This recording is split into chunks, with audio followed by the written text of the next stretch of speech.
नमस्कार दोस्तों, आज फिर से मेरे चैनल गोल्डन कहानी में आपका स्वागत है।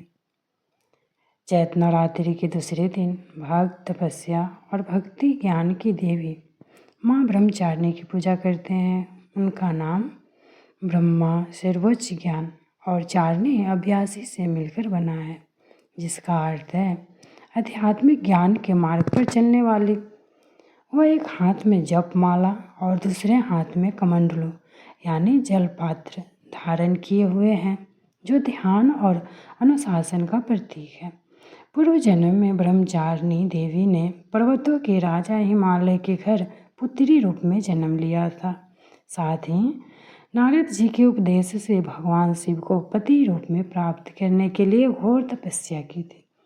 इस कठिन तपस्या के कारण इन्हें तपश्चारिणी अर्थात ब्रह्मचारिणी नाम से जाना गया।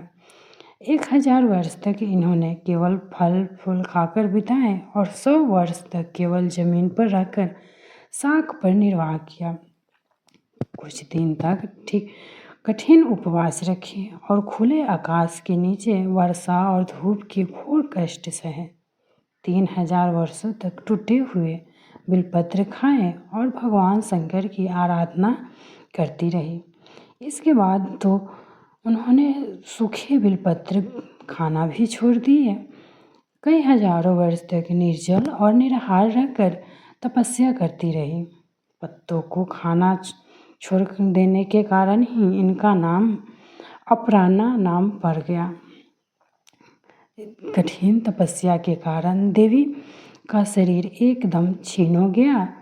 देवता, ऋषि, सिद्धगण, मुनि सभी ने ब्रह्मचारिणी की तपस्या को अद्भुत पुण्य कृत्य बताया, सराहना की और कहा, हे देवी, आज तक किसी ने इस तरह की कठोर तपस्या नहीं की।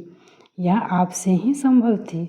आपकी मनोकामना बड़ी पूर्ण होगी और भगवान चंद्रमौली शिव जी तुम्हें पति रूप में प्राप्त होंगे। अब तपस्या छोड़कर घर लौट जाओ, जल्द ही आपके पिता आपको लेने आ रहे हैं। माँ की कथा का सार यह है कि जीवन के कठिन संघर्षों में भी मन विचलित नहीं होना चाहिए। माँ ब्रह्मचारिणी देवी की कृपा से सर्व सिद्धि प्राप्त होती है। जैसे कि हम जानते हैं, माता ब्रह्मचारिणी देवी दुर्गा का दूसरा रूप है और तपस्या, ज्ञान और आध्यात्मिक विद्या के गुणों का प्रतीक है। इसलिए उन्हें तपस्याचारिणी या अपर्णा के नाम से जाना जाता है। नवरात्रि के दूसरे दिन उनकी पूजा की जाती है। वीडियो अच्छी लगी हो तो लाइक एंड सब्सक्राइब जरूर कीजिएगा।